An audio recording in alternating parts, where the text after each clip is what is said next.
Hello students. आप लोगों को कोविड 19 कोरोना वायरस का जो इम्पैक्ट था वो याद होगा। कई लाख जाने गई थी पूरे ऑल ओवर वर्ल्ड के अंदर में। इंडिया में भी कई हजार जाने गई। यूएसए, रशिया, दुनिया की जो बड़ी बड़ी कंट्रीज है उनमें भी कई हजार हमें डेथ देखने को मिली।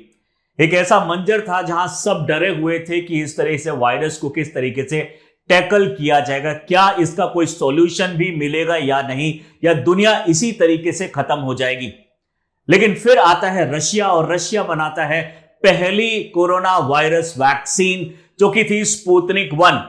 और रशिया ने यह प्रूव करके दिखाया कि वैक्सीन की फील्ड में स्पेशली रशिया जो है वो सबसे ऊपर और बढ़ चढ़ के हिस्सा ले रहा है। और इस तरह की वैक्सीन का जब भी नाम आया है, इस तरह की वैक्सीन जब भी किसी कंट्री ने डेवलप किया, कहीं ना कहीं आपको रशिया का उसमें रोल दिखाई देगा। यहां पे भी हमें स्पुतनिक 1 के नाम से जो कोरोना की वैक्सीन आई थी वो भी रशिया ने ही बनाई थी। और अब एक बहुत ही बड़ी न्यूज सामने आ रही है। रशिया ने बना ली है अपनी पहली कैंसर वैक्सीन। जी हां, वर्ल्ड की पहली कैंसर वैक्सीन डेवलप कर ली गई है पूरी एफिकेसी के साथ में। WHO और जो FDA है उनका अप्रूवल जस्ट अभी बाकी है। वहां की एजेंसीज ने इसको यानी एक तरीके से पॉजिटिव रिस्पॉन्स दिखाया है और इसके ऊपर में सारे जो अप्रूवल है वो क्लियर कर दिए हैं। बस अब रशिया बोल रहा है कि 2025 में अपने जो कंट्री में जो पेशेंट्स हैं, कैंसर पेशेंट जो भी हैं, उन सबको फ्री ऑफ कॉस्ट ये डोज लगाई जाएगी।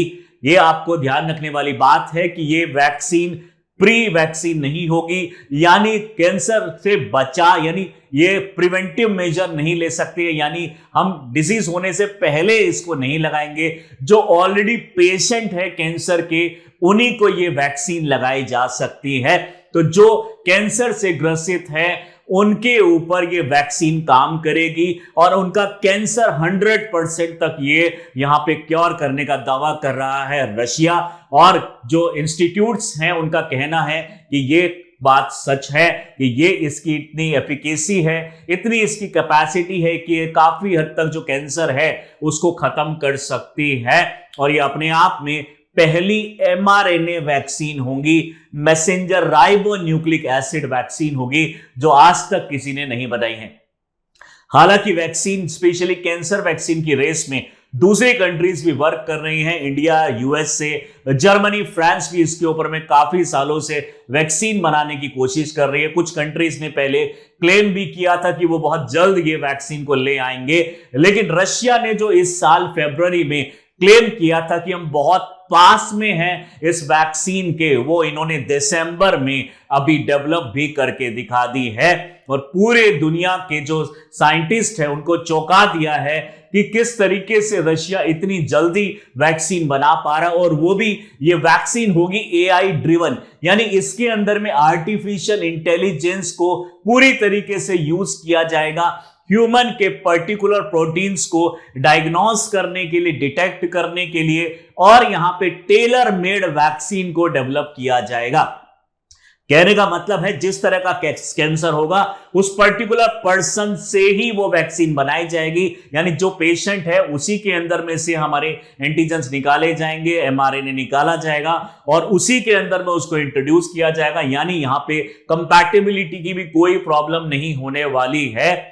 और ये कस्टमाइज्ड होगी, यानी जो पेशेंट है उसके लिए, हर पेशेंट के लिए अलग वैक्सीन बनाई जा सकती है, वो भी मात्र 1 से 1.5 घंटे के अंदर में। यानी रशिया ने क्लेम किया है सिर्फ 1-1.5 घंटे, मैक्सिमम 2 आवर्स के अंदर में इस वैक्सीन को उस पेशेंट के अकॉर्डिंगली उसको डेवलप कर दिया जाएगा यूजिंग द आर्टिफिशियल इंटेलिजेंस जो है उसको हम यूज करने वाले हैं। और ऐसी वैक्सीन दुनिया में पहली वैक्सीन है जो कैंसर ट्रीटमेंट के लिए 100% एफिकेसी रखेगी। जहां तक रशिया का कहना है, यानी अगर कोई वैक्सीन 85% से भी ज्यादा अगर सपोज कीजिए एफिकेसी रखती है तो उसको अप्रूवल मिलने के पूरे चांस होते हैं। और यहां पे रशिया बोल रहा है कि ये पूरी तरीके से कैंसर क्लियर कर सकता है, तो डेफिनेटली इसको अप्रूवल मिलने में बहुत ज्यादा प्रॉब्लम नहीं होगी। WHO और FDA भी इसके ऊपर में स्टडी कर रहे हैं और उनका कहना भी है कि हम बहुत जल्द इसको अप्रूव कर देंगे। और अगर ये ऐसा होता है तो एक बहुत बड़ा रेवोल्यूशन होगा पूरे वर्ल्ड के अंदर में। दुनिया की सबसे खतरनाक बीमारी कैंसर को भी ठीक किया जा सकता है, तो डेफिनेटली अब कुछ भी हो सकता है।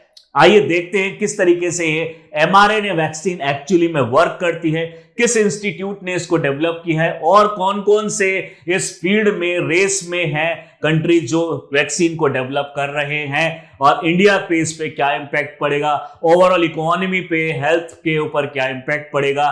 और फिर आखिरी में हम आपके एक क्वेश्चन लेकर आए हैं जो आपको यहां पे अटेम्प्ट करना होगा। आइए इस चीज को डिटेल में समझते हैं। So Russia developed cancer vaccine set to distribute for free starting in 2025।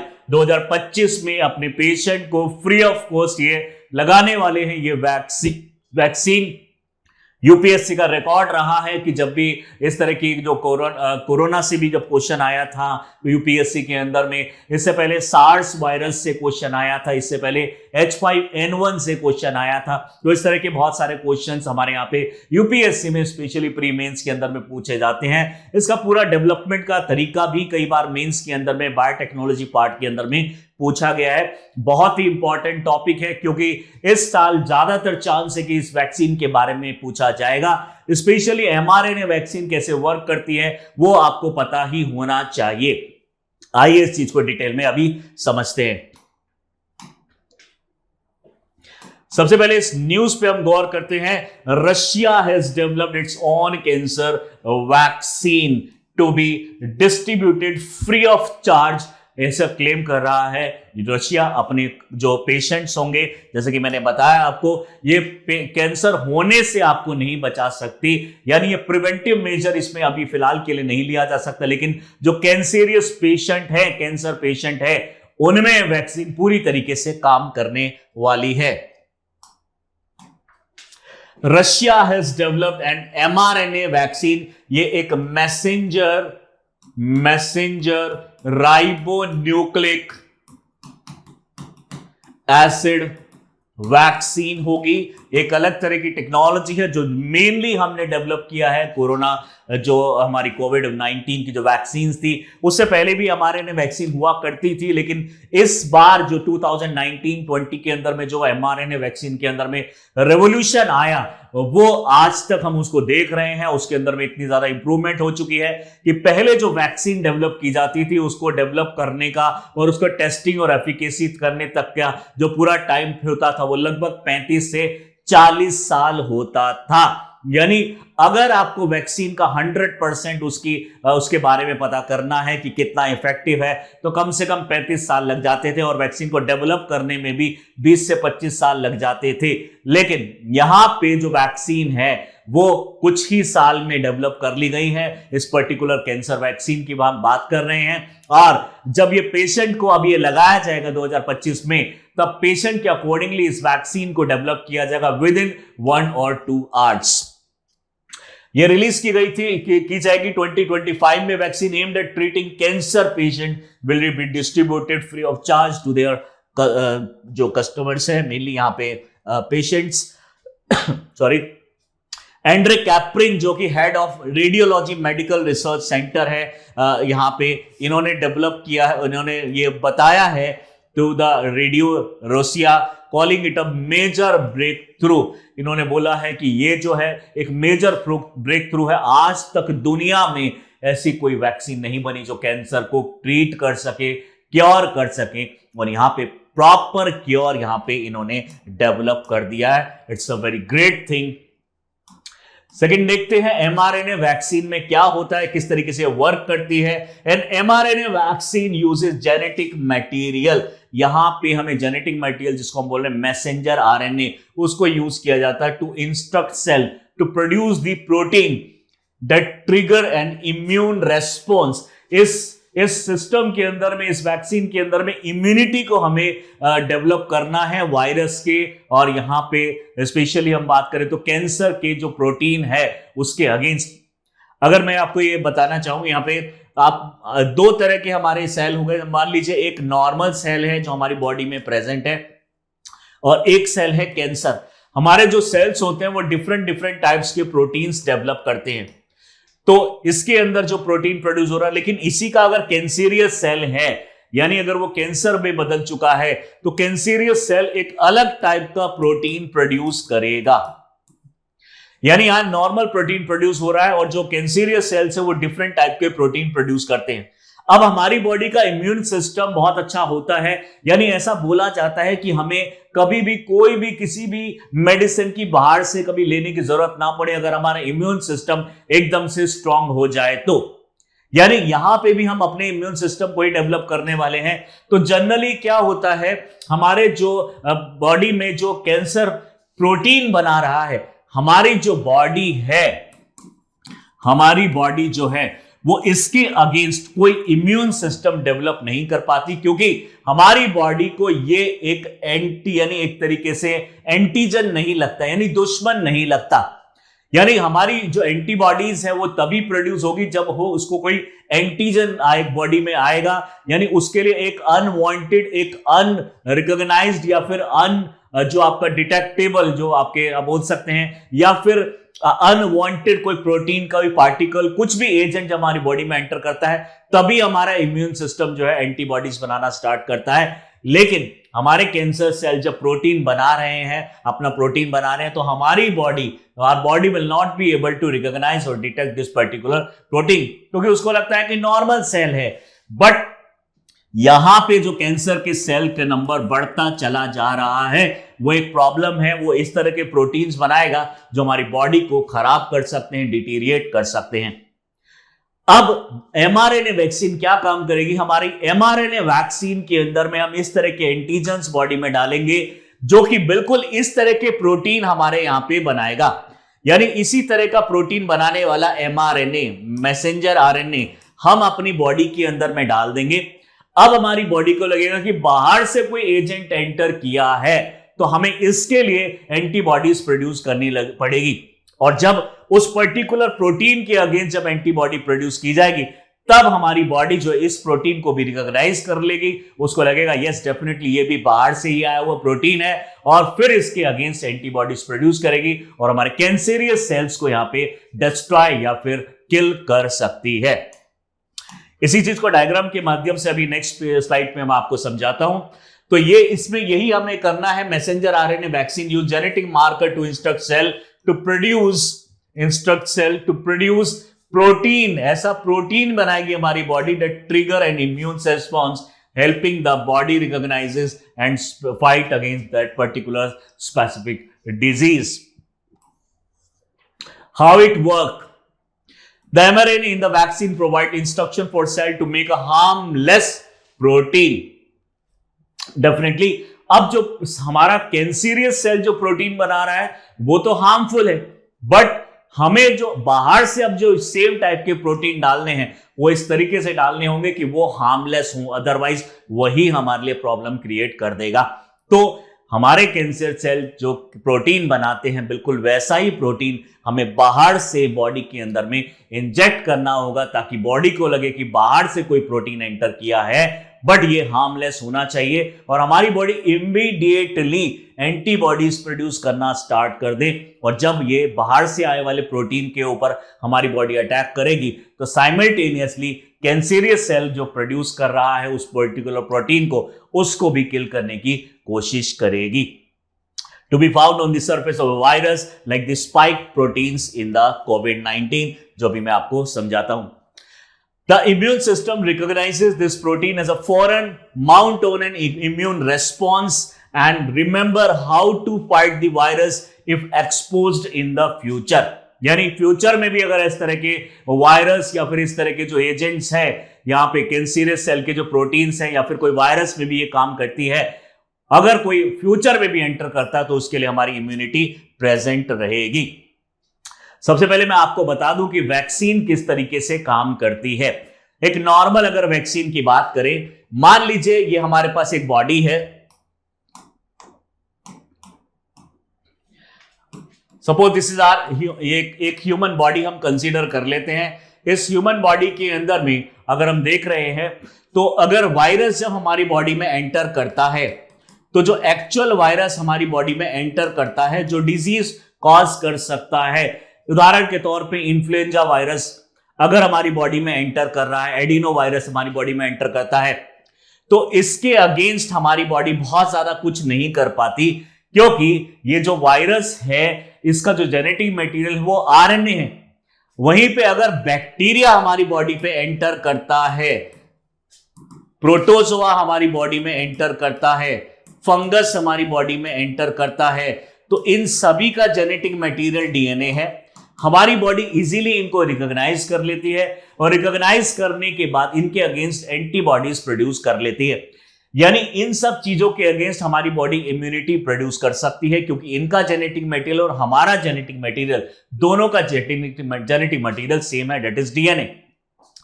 But whenever virus जिसका जेनेटिक मटेरियल आरएनए है, when this virus enter into our body will not be able to detect this. हमारी body को पता ही नहीं चलेगा कि कोई बाहर से कोई फॉरेन मटेरियल एंटर किया है। अब ये जो पर्टिकुलर वायरस है धीरे धीरे करके ये डीएनए में कन्वर्ट होता है और हमारी बॉडी के न्यूक्लियस के अंदर में एंटर कर जाता है, और न्यूक्लियस में एंटर करने के बाद हमारे क्रोमोसोम के डीएनए में एंटर कर जाता है और वहां से अलग अलग टाइप के प्रोटीन प्रोड्यूस करना स्टार्ट कर देता है। अब जब हमारा बॉडी ये जो वायरस एंटर करेगा और वायरस एंटर करने के बाद अब ये हमारी बॉडी के सेल के अंदर एंटर करेगा। यानी मान लीजिए हमारा जेनेटिक मटेरियल आरएनए है और ये हमारा सेल है, सेल के अंदर में प्रेजेंट है हमारा डीएनए, और ये वायरस जब हमारी बॉडी के अंदर में एंटर करता है, मान लीजिए जब ये वाला वायरस हमारी बॉडी में एंटर करता है तो सबसे पहले ये सिंगल स्ट्रैंडेड जो होता है ये अपने आप को डबल स्ट्रैंडेड बना लेता है। यानी जब भी कोई वायरस हमारी बॉडी में एंटर करेगा सबसे पहले आरएनए को कन्वर्ट करेगा डीएनए में, डीएनए फिर धीरे धीरे हमारे सेल के अंदर में जाएगा और यहां का जो मटेरियल है उसको डिटैच करके अपने पार्ट को अटैच कर लेता है, और फिर ये पर्टिकुलर पार्ट जो है यहां से फिर से दो पार्ट में डिवाइड होता है जिसको हम बोलते हैं एमआरएनए। ये एमआरएनए बाहर जो प्रेजेंट होता है राइबोसोम, इस राइबोसोम के थ्रू पास होता है, यानी यहां से एमआरएनए निकलेगा और ये एमआरएनए इस राइबोसोम से पास होगा और पास होने के बाद बनाता है हमारा प्रोटीन। अब ये जो प्रोटीन बनता है इसको बनने में काफी टाइम लगता है। जब वायरस इमीडिएटली एंटर किया है तभी प्रोटीन नहीं बनेगा, धीरे धीरे प्रोटीन बनाना स्टार्ट करता है, और जब वो प्रोटीन हमारी बॉडी में बन जाता है जो वायरस बना रहा है, अब हमारी बॉडी को लगता है कि कोई बाहर से कोई एजेंट एंटर किया है, तो हमारी बॉडी उस प्रोटीन के अगेंस्ट और उस प्रोटीन बनाने वाले वायरस के अगेंस्ट में काम करती है, यानी कि एंटीबॉडीज प्रोड्यूस कर लेती है। That is how our vaccine generally works. अब इस केस में जनरली क्या होता है कि अगर इसने प्रोटीन बनाना स्टार्ट कर दिया और अब हमारे जो इंटरफेरॉन्स है इसके अगेंस्ट में प्रोड्यूस होंगे, यानी ये आपको पता होना चाहिए हमारे वायरस के अगेंस्ट कभी भी हमारी बॉडी एंटीबॉडीज प्रोड्यूस नहीं करती, लेकिन एंटीबॉडीज जैसा एक प्रोटीन प्रोड्यूस करती है जिसको बोलते हैं इंटरफेरॉन्स। बट इंटरफेरॉन्स बहुत ही ज्यादा वीक होने की वजह से वायरस के अगेंस्ट ज्यादा कुछ कर नहीं पाता। यानी जब भी कोई वाइल्ड वायरस एंटर करता है और हमारी बॉडी में प्रोटीन प्रोड्यूस करता है, हमारी बॉडी इसको रिकॉग्नाइज कर लेती है प्रोटीन को, और प्रोटीन प्रोड्यूस करने वाले वायरस को तब रिकॉग्नाइज कर पाती है और उसके अगेंस्ट फिर इंटरफेरॉन्स प्रोड्यूस करना स्टार्ट कर देती है। लेकिन जब तक हमारी बॉडी इसको रिकॉग्नाइज कर पाती है तब तक बहुत देर हो चुकी होती है। ये जो वायरस है इतना ज्यादा प्रोटीन प्रोड्यूस कर चुका होता है और ये प्रोटीन जो है एक तरीके से पॉइजन की तरह हमारी बॉडी को किल करने में यानी एक तरीके से अहम रोल प्ले करता है। बट अगर इसी के जैसा यानी वाइल्ड वायरस जैसा दिखने वाला कोई दूसरा वायरस इसी का एक weak form of disease causing virus यानी जो वायरस, वाइल्ड टाइप वायरस जो हमें डिजीज करता है, उसी का एक वीक फॉर्म, बहुत ही ज्यादा वीक फॉर्म अगर हम बॉडी में पहले से ही डाल के रखें तो धीरे धीरे करके ये प्रोटीन बनाएगा, बहुत कम क्वांटिटी में प्रोटीन बनाएगा और हमारी बॉडी इसको रिकॉग्नाइज कर लेगी और जब रिकॉग्नाइज कर लेगी तो इसके अगेंस्ट एंटीबॉडीज प्रोड्यूस करना स्टार्ट कर देगी। बट इस टाइम पे जो हमने वायरस डाला है वीक फॉर्म में, ये बहुत ज्यादा खतरनाक नहीं होगा हमारी बॉडी में और प्रोटीन भी बहुत कम प्रोड्यूस कर रहा है, लेकिन हमारी बॉडी ने एटलीस्ट यहां पे इंटरफेरॉन्स प्रोड्यूस करना स्टार्ट कर दिया है। अब मान लीजिए कि 10 साल बाद कोई actual wild type of virus हमारी बॉडी पर अटैक करता है, तो जैसे ही ये एंटर करेगा और थोड़ा बहुत भी प्रोटीन बनाना प्रोड्यूस करेगा, इमीडिएटली हमारी बॉडी इसको रिकॉग्नाइज कर देगी, क्योंकि वैसा प्रोटीन ऑलरेडी हमारी बॉडी में प्रोड्यूस हो रहा था, उसके अगेंस्ट पहले से ही इंटरफेरॉन्स हमारी बॉडी ने बना दिए थे। तो जब भी ये वायरस हमारी बॉडी में एंटर करेगा, इमीडिएटली कुछ ही टाइम में ये वायरस को किल कर देगा। तो इतना शायद आप समझ गए होंगे कि जब वाइल्ड टाइप ऑफ वायरस हमारी बॉडी में एंटर करता है, तब उसके अगेंस्ट प्रोड्यूस होने वाले इंटरफेरॉन्स यहां पे बहुत ही स्लो होते हैं, इस वजह से इंटरफेरॉन्स ज्यादा इफेक्टिव नहीं होते हैं। अगर ये इंटरफेरॉन्स पहले से ही प्रेजेंट होते तो डेफिनेटली इसको किल कर देते। अब पहले से इंटरफेरॉन्स प्रोड्यूस कराने के लिए हम इस तरह के वायरस की वीक फॉर्म को पहले से ही बॉडी में अंदर में डाल देते हैं, ताकि हमारी बॉडी बचपन से ही इंटरफेरॉन्स प्रोड्यूस करना स्टार्ट कर दे और जब जवानी में या फिर एडल्ट टाइम पे या एडोलेसेंट में या फिर ओल्ड एज कंडीशन में, यानी इस कंडीशन के बाद में जब भी ये वाइल्ड वायरस हमारी बॉडी में एक्ट करेगा, तब ऑलरेडी हमारे पास इंटरफेरॉन्स होंगे to kill that particular virus. I hope आपको ये समझ में आया होगा कि किस तरीके से हमारा ये वायरस जो है वर्क करता है और वैक्सीन जो है वर्क करती है। अब हमने इसके अंदर में क्या किया है वो भी थोड़ी देर में देखते हैं। The immune system recognises this protein, यहां पे प्रोटीन को रिकॉग्नाइज करेगा as foreign mount on immune response and remember how to fight the virus if exposed in the future. अब हमारा जो वायरस है, जो स्पेशली अगर हम यहां पे बात करें कैंसर की, तो कैंसर जो प्रोटीन प्रोड्यूस कर रहा है, उस प्रोटीन के जैसा हम अपनी बॉडी में अगर पहले से ही डाल दें, यानी कैंसर जो पेशेंट है उसकी बॉडी में डाल दें, ज्यादा क्वांटिटी में अगर प्रोटीन डाल दें, तो डेफिनेटली हमारी बॉडी रिकॉग्नाइज कर जाएगी कि यस, हमारी बॉडी में कोई फॉरेन पार्टिकल एंटर किया है और उसके अगेंस्ट एक एंटीबॉडी प्रोड्यूस करेगी। आइए इस चीज को प्रॉपरली यहां पे देखते हैं। So this is our cell. Cell के अंदर में हमारा ये है nucleus, this is complete cell. ये पूरा सेल है और यहां पे होता है हमारा nucleus, this is our nucleus. Nucleus के अंदर में प्रेजेंट है डीएनए। हमारी पूरी बॉडी का जो ब्रेन है वो हमारे हेड के अंदर में नहीं, रियलिटी में सेल के हर न्यूक्लियस के अंदर में ब्रेन है। यानी हमारी जो सारी इंफॉर्मेशन स्टोर्ड है, जिस तरीके से हम खाते हैं, जो हमारी स्पीच है, हमारे अंदर के जितने भी कैरेक्टर्स होते हैं, हमारी हाइट, हमारा कलर, हमारे हेयर, हमारा इंटेलिजेंस, हमारी ग्रोथ, ये सारा कुछ डिसाइड करता है ये particular part of the nucleus. हमारी बॉडी में लगभग 10⁻24 सेल्स होते हैं और हर सेल इसके जैसा ही दिखता है। इस सेल के अंदर में यहां पे प्रेजेंट होते हैं डीएनए। जनरली ये क्रोमोसोम्स के अंदर में होते हैं। हमारी बॉडी में 46 क्रोमोसोम होते हैं और उन 46 क्रोमोसोम को जब हम अनवाइंड खोल के देखेंगे तो इस तरह का स्ट्रक्चर हमें दिखाई देता है। तो जनरली होता क्या है, मान लीजिए ये पर्टिकुलर जो सेल है ये इंसुलिन प्रोड्यूसिंग सेल है, तो यहां पे ये पर्टिकुलर इंसुलिन प्रोड्यूस कैसे करता है उसको हम देखते हैं। तो यहां इसके अंदर में हमारा एक डीएनए प्रेजेंट है जो कि इंसुलिन प्रोड्यूस करता है। अब जनरली क्या होगा, इसका वो पार्ट, इस डीएनए का वो पार्ट जो एक्चुअली में इंसुलिन प्रोड्यूस करता है, वो वाला 2 पार्ट में डिवाइड होगा, यानी ये कन्वर्ट हो जाएगा 2 पार्ट्स के अंदर में। तो initially we have this particular DNA. ये जो डीएनए है ये अपने आप को 2 पार्ट के अंदर में डिवाइड कर देगा और इन्हीं को हम बोलते हैं मैसेंजर आरएनए, यानी एक मैसेज कैरी करता है इस पर्टिकुलर डीएनए का। तो मान लीजिए ये जो सेल है इंसुलिन प्रोड्यूसिंग सेल है हमारी बॉडी के अंदर में।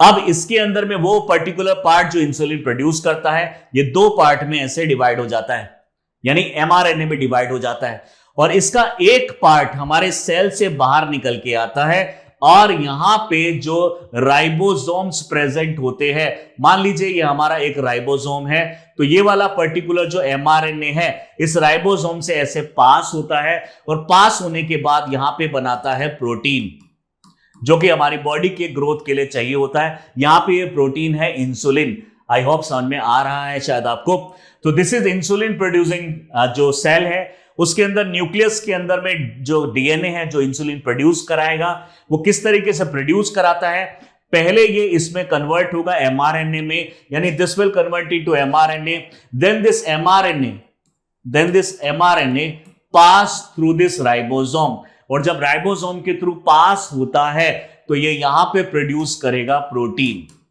और ये प्रोटीन यहां पे है इंसुलिन। लेमन लैंग्वेज में आपको मैं समझाने की इसमें कोशिश कर रहा हूं। ये जनरल प्रोसीजर है किस तरीके से हमारा सेल जो है वो इंसुलिन या फिर दूसरे हार्मोन्स या कोई भी प्रोटीन प्रोड्यूस करता है। अब यहां पे एमआरएनए वैक्सीन कैसे काम करेगी, आइए इस चीज को समझते हैं। So suppose this is our cell, ये हमारा सेल है, सेल के अंदर में ये न्यूक्लियस है और यहां पे हमने बनाया है ribosome, this is our ribosome. So ये है हमारा प्रॉपर राइबोसोम। तो इसके अंदर अगर आप गौर करें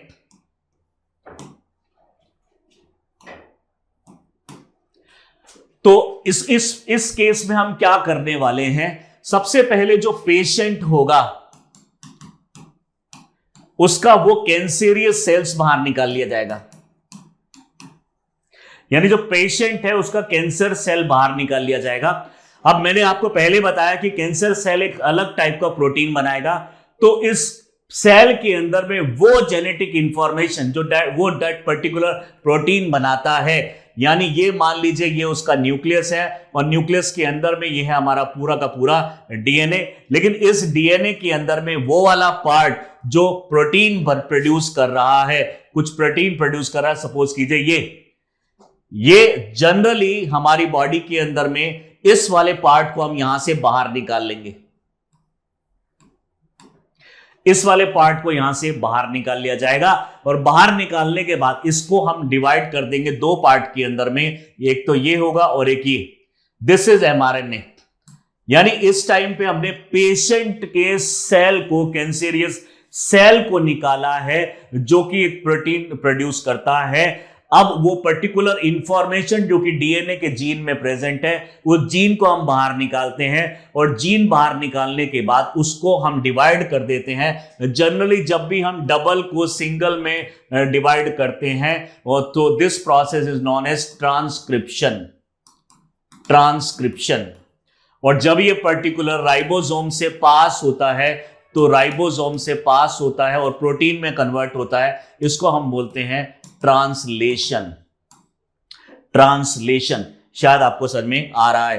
तो इस प्रोसेस, टोटल प्रोसेस के अंदर में हमने क्या किया है, जो हमारा अब यहां पे आपने देखा कि किस तरीके से हमने पेशेंट की बॉडी से एमआरएनए निकाल लिया है जो कि एक पर्टिकुलर प्रोटीन बनाएगा। अब उस एमआरएनए को हम सेल के अंदर में डाल देंगे, दोबारा से किसी सेल के अंदर में डाल देंगे। अब ये एमआरएनए जैसे वायरस हमारी बॉडी में एंटर करता है, बिल्कुल वैसे ही काम करेगा।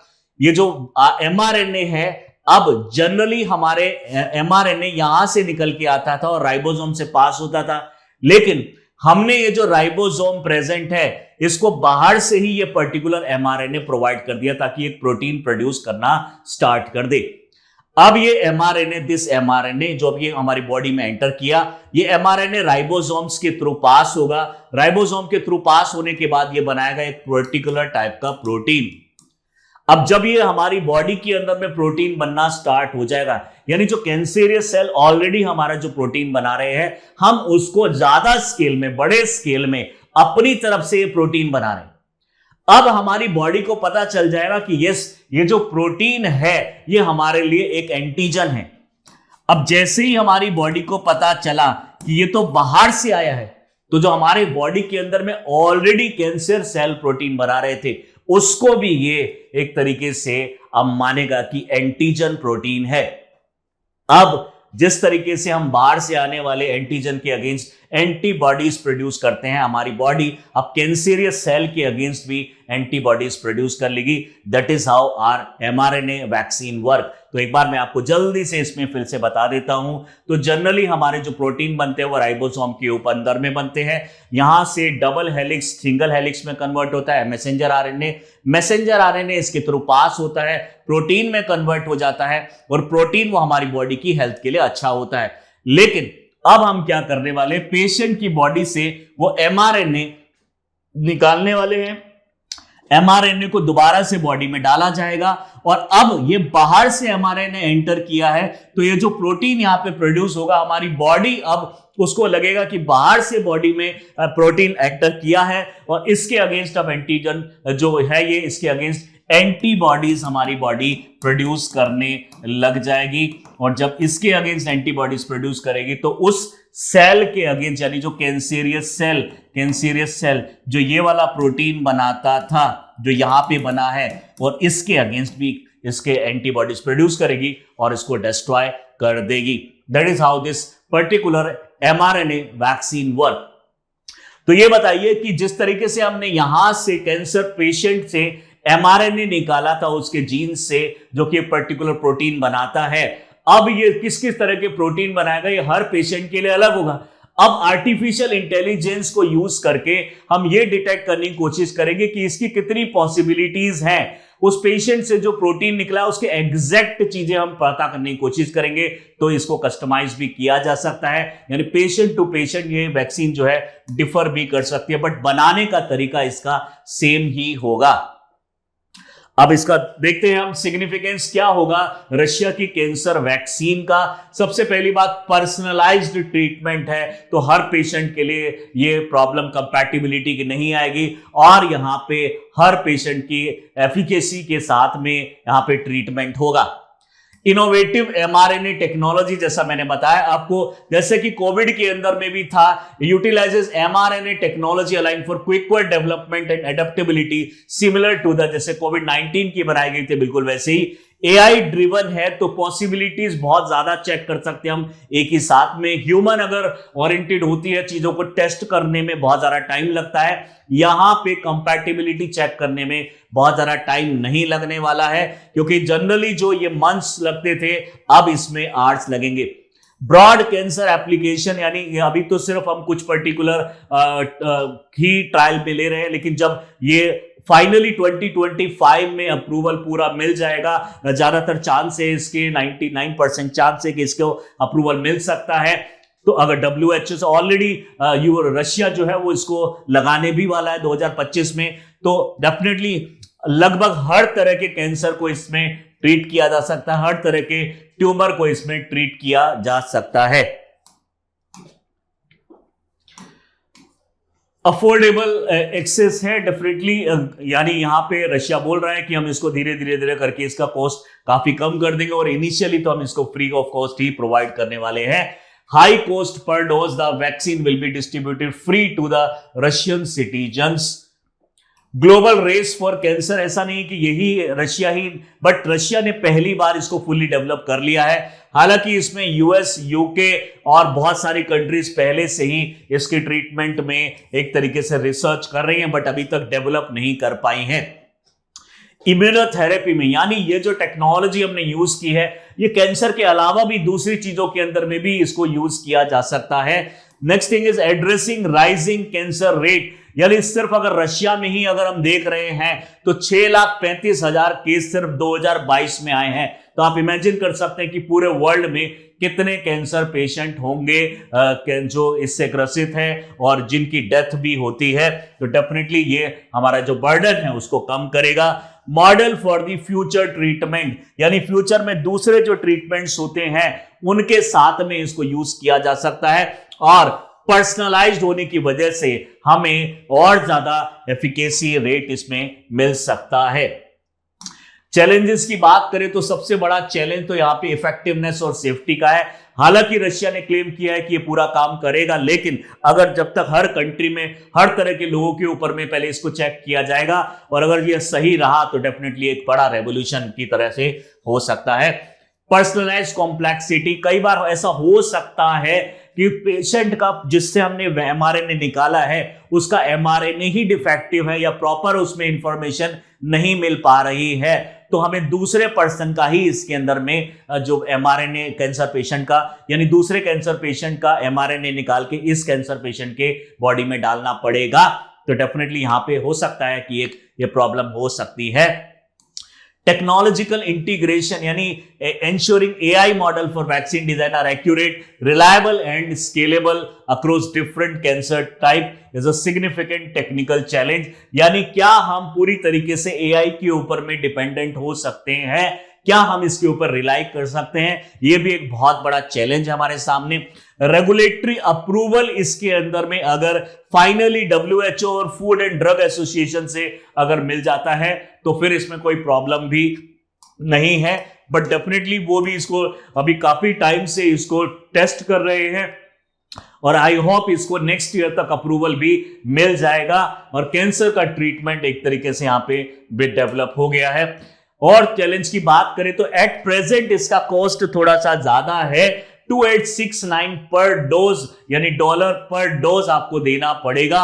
इंफ्रास्ट्रक्चर की रिक्वायरमेंट डेफिनेटली ज्यादा बड़े स्केल पे रिसर्च करना पड़ेगा। अभी रशिया ने अपने पूरे वर्ल्ड के लिए इसको डेवलप नहीं किया है, अभी सिर्फ अपनी कंट्री के लिए कैंसर ट्रीटमेंट निकाला है।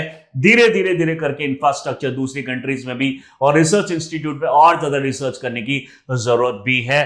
पब्लिक ट्रस्ट और एक्सेप्टेंस, जब स्पुतनिक 1 और जो दूसरी हमारी वैक्सीन कोरोना की आई थी तो पहले ट्रस्ट का सबसे बड़ा प्रॉब्लम था, क्या इसको लगाना चाहिए या नहीं। तो वहां पे पुतिन ने भी, रशिया में पुतिन ने भी पहली अपनी वैक्सीन को खुद लगवाया था। यहां पे भी हमारे जो श्री नरेंद्र मोदी जी हैं प्राइम मिनिस्टर, उन्होंने भी वैक्सीन लगवा के ट्रस्ट दिखाया था। तो वहां पे जहां ट्रस्ट होता है वहीं पे मेडिसिन अच्छी तरीके से वर्क भी करती हैं और इफेक्टिव भी रहती हैं। डेफिनेटली ट्रस्ट इश्यू भी इसमें हो सकता है।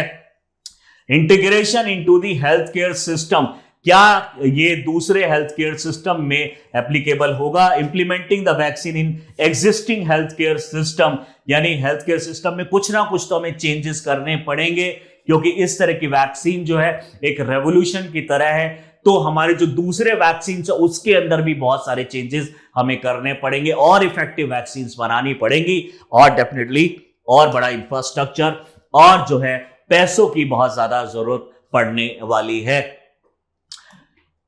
रोल ऑफ एआई की अगर हम बात करें तो ड्रग डिस्कवरी में जब हम अटेम्प्ट्स देने की बात आती है, एल्गोरिथम्स लगाने की बात आती है, तो ह्यूमन उसमें बहुत ज्यादा एक तरीके से कैपेबल नहीं है, यानी ह्यूमंस बहुत ज्यादा टाइम कंज्यूमिंग यानी प्रोसेस फॉलो करेंगे, बट एआई इसके अंदर में बहुत फास्ट कर सकता है। यानी पेशेंट का जब एमआरएनए निकाला जाएगा तो उस टाइम पे उसके एमआरएनए के अंदर में एटीजीसी का कॉम्बिनेशन किस तरीके से अरेंज्ड है, कितनी प्रोबेबिलिटी में वो प्रोटीन प्रोड्यूस कर सकता है, ये सारा जो एआई है उसको एक तरीके से कर सकता है।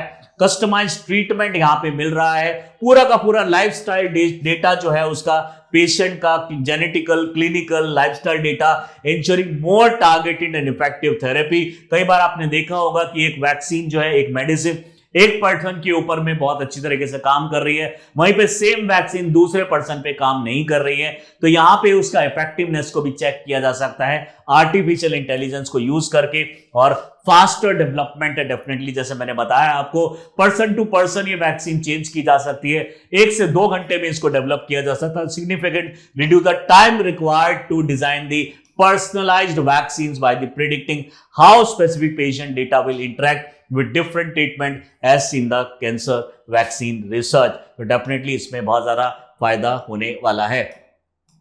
फर्दर देखें तो प्रिडिक्टिव एनालिटिक, यानी हम भी प्रिडिक्शन कर सकते हैं, ह्यूमन भी प्रिडिक्शन कर सकते हैं, बट कितने टाइम में प्रिडिक्शन होगी, कितनी प्रिडिक्शन होगी, वो हमारे लिए आर्टिफिशियल इंटेलिजेंस उसमें काम करेगा। एक बड़े लेवल पे प्रिडिक्शन कर सकता है, जेनेटिक डेटा को पूरा एनालाइज करना। उदाहरण के तौर पे हमारी एक सेल के अंदर में टोटल 2.5 से लेकर 3 बिलियन बेस पेयर्स प्रेजेंट होते हैं। इन बेस पेयर्स के अंदर में इतनी ज्यादा कॉम्प्लेक्सिटी होती है, ह्यूमन पावर से अगर इसको यूज करेंगे और इस इंफॉर्मेशन को हम लगाएंगे, अप्लाई करेंगे, तो डेफिनेटली टाइम ज्यादा लगेगा।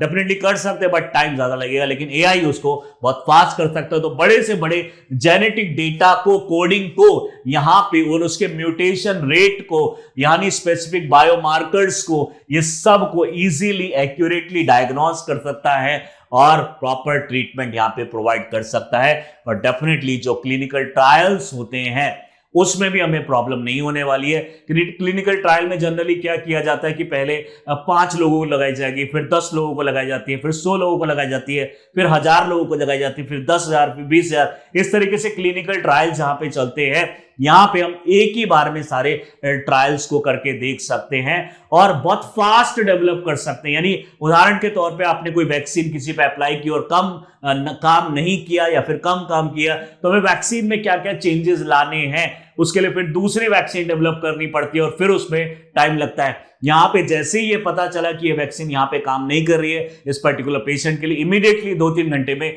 दूसरी वैक्सीन, अब वो भी अगर काम नहीं करेगी इमीडिएटली 1-2 घंटे में फिर दूसरी वैक्सीन, इस तरीके से नंबर ऑफ वैक्सीन हम इमीडिएटली डेवलप कर सकते हैं और हम अप्लाई कर सकते हैं पेशेंट के ऊपर में। तो डेफिनेटली क्लिनिकल ट्रायल्स में भी बहुत अच्छा यहां पे हमें रिजल्ट देखने को मिल रहा है। AI enhance the design and analysis of the clinical trial by identify the most suitable candidate, predicting response and optimizing trial pattern for better outcome। Definitely mRNA vaccine कोई नया वैक्सीन नहीं है, लेकिन कैंसर के लिए mRNA वैक्सीन एक बहुत बड़ा रेवोल्यूशन लेकर आया है। पहली बार इस तरह की वैक्सीन को डेवलप किया जा रहा है। Personal mRNA vaccine could offer more effective treatment for cancer patient, उनके सर्वाइवल रेट और क्वालिटी ऑफ लाइफ को काफी इंप्रूव कर सकता है। हेल्थ केयर ओवरऑल जो बर्डन है किसी पेशेंट के ऊपर, हॉस्पिटल, गवर्नमेंट के ऊपर, वो हमारा यहां पे कम हो सकता है। Increase access to advance treatment, the free distribution of vaccine could make cutting edge cancer treatment accessible to more Russian, especially in a time of rising cancer rate. जब भी किसी तरह की डिजीज किसी भी कंट्री, स्टेट में ज्यादा बढ़ जाती है तो उस टाइम पे स्टेट के ऊपर में बहुत सारा फंड बढ़ता है, यानी एक तरीके से फंड का बहुत सारा बर्डन पड़ता है। और अगर हम बात करें हॉस्पिटल्स में ज्यादा ट्रीटमेंट देना पड़ता है, ज्यादा डॉक्टर्स को हायर करना पड़ता है, ज्यादा इंफ्रास्ट्रक्चर डेवलप करना पड़ता है, तो गवर्नमेंट के ऊपर भी फाइनेंशियल बहुत ज्यादा बर्डन पड़ता है, इवन पेशेंट के ऊपर भी बहुत ज्यादा बर्डन पड़ता है। लेकिन अगर इसकी कॉस्ट कम हो जाती है और अगर कैंसर पेशेंट जो है वो कम हो जाते हैं, तो इकोनॉमिकल जो बर्डन पड़ता है किसी स्टेट या कंट्री के ऊपर में, वो भी कम पड़ेगा। प्रोडक्टिविटी बढ़ सकती है। Boost to health care innovation, the use of AI in vaccine development catalyse further technology advancement in the Russia's health care system. यहां अगर हम फिलहाल रशिया के हेल्थ केयर सिस्टम की बात करें तो एक सेक्टर ऐसा होगा जहां पे अब ये आराम से रह सकते हैं कि ठीक है यहाँ पे ट्रीटमेंट अवेलेबल है, अब हमें कोई डरने की जरूरत नहीं, अब ज्यादा रिसर्च करने की जरूरत नहीं है। अदरवाइज रिसर्च करने में ही बहुत ज्यादा पैसा लग जाता है।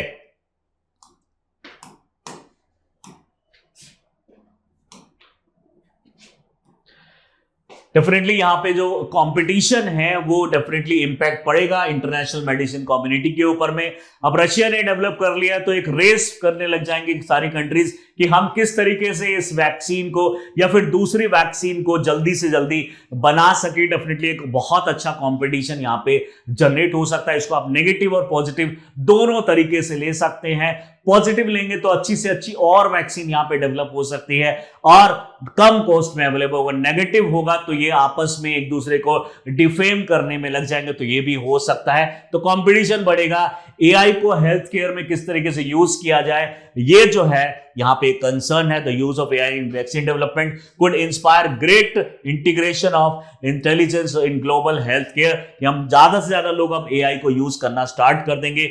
कोलैबोरेशन एंड टेंशन दोनों यहां पे हो सकती है।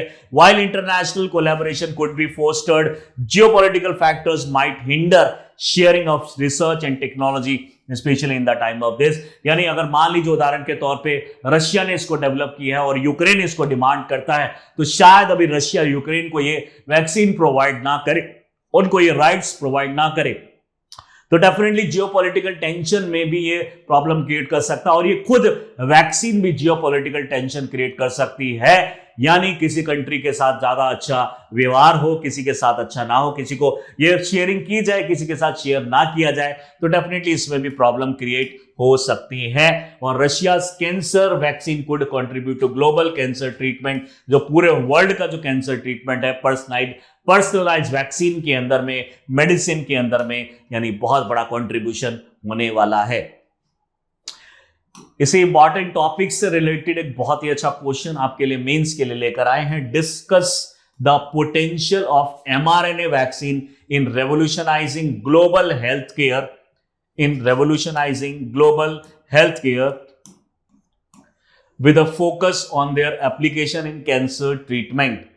Analyze कीजिए the challenges and the benefit associated with the development, distribution and implementation of such vaccine using Russia's recent advancement as a case study. As a case study consider करके इसका किस तरीके से रेवोल्यूशन हुआ, दूसरी कंट्रीज ने किस तरह से डेवलप किया था, mRNA वैक्सीन किस तरीके से काम करती है और इसका क्या बेनिफिट होने वाला है, इसको 250 वर्ड में एक बार लिखने की कोशिश कीजिएगा। हमारे अकॉर्डिंगली बहुत ज़्यादा इंपॉर्टेंट टॉपिक है और बहुत सारा चांस है कि इसको नेक्स्ट ईयर यूपीएससी पूछेगा। अगर रशिया से ने कौन सी वैक्सीन डेवलप की है, किस तरीके से ये वर्क करता है और इसका क्या बेनिफिट हो सकता है, क्या ये एआई ड्रिवन है या विदाउट एआई है, पर्सनलाइज है या नहीं है, कितने टाइम में इसको डेवलप किया जा सकता है, क्या पेशेंट से ही mRNA निकाले जाते हैं या नहीं निकाले जाते हैं, इस तरह का प्री और मेंस में क्वेश्चन बनाए जा सकते हैं। और बहुत ही ज्यादा इंपॉर्टेंट टॉपिक है यूपीएससी के लिए। तो इस तरह के टॉपिक्स को और भी अगर आप देखना चाहते हैं तो do subscribe our channel Chahal academy. Thank you.